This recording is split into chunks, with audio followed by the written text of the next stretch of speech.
Hi friends, welcome to Venice kitchen. நாம் இன்றைக்கி என்ன பார்க்க போகிறோன்னா, நல்லா மொறுன்னு குர்குரே எப்படி பண்ணலான்னு நம்ம இந்த வீடியோவில் பார்க்கலாம்.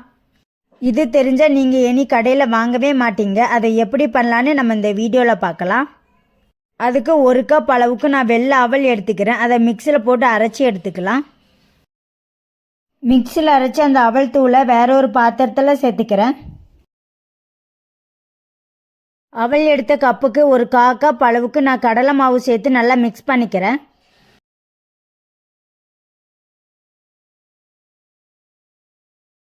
அப்புறமா ஒரு பேனை அடுப்பில் வச்சுட்டு நான் அவல் எடுத்த கப் அளவுக்கு நான் தண்ணி சேர்த்துக்கிறேன்.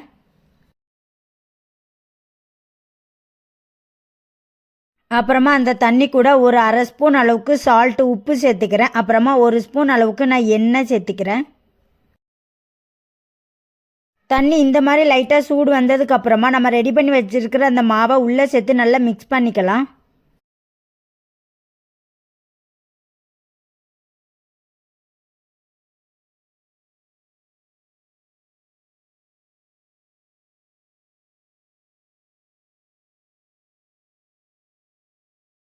இந்த அளவுக்கு நல்லா மிக்ஸ் பண்ணதுக்கு அப்புறமா அடுப்பை ஆஃப் பண்ணிவிட்டு நம்ம அவல் எடுத்த கப்புக்கு 1/4 கப் அளவுக்கு கார்ன்ஃப்ளவர் மாவு சோள மாவை சேர்த்து இந்த சூட்லேயே நல்லா மிக்ஸ் பண்ணிக்கலாம்.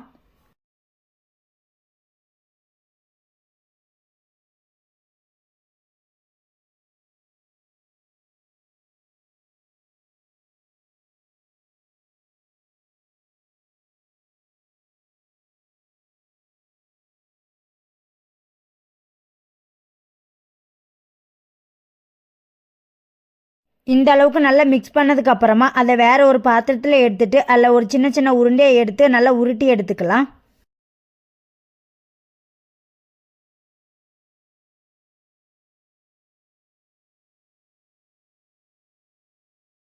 இந்த மாதிரி நல்லா நீல வாக்கில் உருட்டி எடுத்துக்கோங்க. நீங்கள் எந்த அளவுக்கு நல்லா மெல்லிசாக உருட்டுறீங்களோ அந்த அளவுக்கு நல்லா மொறுமொறுன்னு கிடைக்கும். நல்லா மெல்லிசாவே உருட்டி எடுத்துக்கோங்க. உங்களுக்கு மாவு கையில் ஒட்டுற மாதிரி இருந்துச்சுங்கன்னா லைட்டாக எண்ணெய் தடவிக்கோங்க. இதே மாதிரி உங்ககிட்ட உள்ள மிச்சம் உள்ள மாவையும் உருட்டி எடுத்துக்கோங்க. நீங்கள் எந்த அளவுக்கு மெல்லிசாக உருட்டுறீங்களோ அந்த அளவுக்கு நல்லா மொறுன்னு கிடைக்கும். உங்களுக்கு எந்த மாதிரியான டிசைனில் வேணுமோ அந்த மாதிரியான டிசைனில் நல்லா உருட்டி எடுத்துக்கோங்க. அப்புறமா இதை எண்ணெயில் போட்டு பொரித்து எடுத்துக்கலாம். அதுக்கு தேவையான ஒரு பாத்திரத்தை அடுப்பில் வச்சுட்டு பொரிக்கிறதுக்கு தேவையான அளவு எண்ணெய் சேர்த்துக்கிறேன். எண்ணெய் நல்லா சூடானதும் தீயை லோ ஃப்ளேம் இல்லைன்னா மீடியம் ஃப்ளேமில் வச்சுக்கோங்க. அப்புறமா நம்ம ரெடி பண்ணி வச்சுருக்கிறத கொஞ்சம் கொஞ்சமாக உள்ளே சேர்த்து அந்த பக்கமும் இந்த பக்கமும் திருப்பி விட்டு லைட்டாக கலர் சேஞ்ச் ஆகிற வரைக்கும் நல்லா பொரித்து எடுத்துக்கோங்க.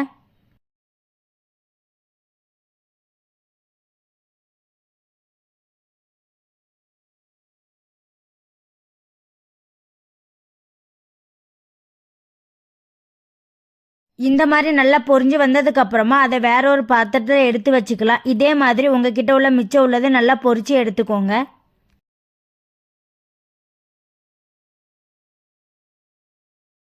அப்புறமா நான் ரெடி பண்ணி வச்சுருக்கிற அந்த குர்குரே மேலே கொஞ்சமாக காஷ்மீரி சில்லி பவுடர் சேர்த்துக்கிறேன். அப்புறமா 1 ஸ்பூனுக்கு ஒரு 1/2 ஸ்பூன் அளவுக்கு சாட் மசாலா சேர்த்து நல்லா மிக்ஸ் பண்ணிக்கலாம். காஷ்மீரி சில்லி பவுடர்னால நான் கொஞ்சம் அதிகமாக மிளகாய்த்தூள் சேர்த்துருக்கிறேன். நீங்கள் நார்மல் மிளகாய்த்தூளாக இருந்தால் கொஞ்சமாக சேர்த்துக்கோங்க, இல்லைன்னா கொஞ்சம் காரமாக இருக்கும். அவ்வளோதாங்க, குர்குரே ரெடி ஆக்கிட்டு பாருங்கள் எந்த அளவுக்கு நல்லா மொறுன்னு வந்திருக்கு. இதே மாதிரி நீங்களும் உங்கள் வீட்டில் ட்ரை பண்ணி பாருங்கள். குழந்தைங்களாம் ரொம்பவே விரும்பி சாப்பிடுவாங்க. நீங்கள் கடையில் வாங்கி கொடுக்க வேண்டிய அவசியமே இருக்காது. டேஸ்ட்டும் நல்லா மொறுன்னு இருந்துச்சுங்க. உங்களுக்கு இந்த வீடியோ பிடிச்சிருந்தா லைக் பண்ணுங்கள், கமெண்ட் பண்ணுங்கள். வேனிஸ் கிச்சன் சேனலை சப்ஸ்கிரைப் பண்ணிக்கோங்க. பை ஃப்ரெண்ட்ஸ், நெக்ஸ்ட் வீடியோவில் பார்க்கலாம்.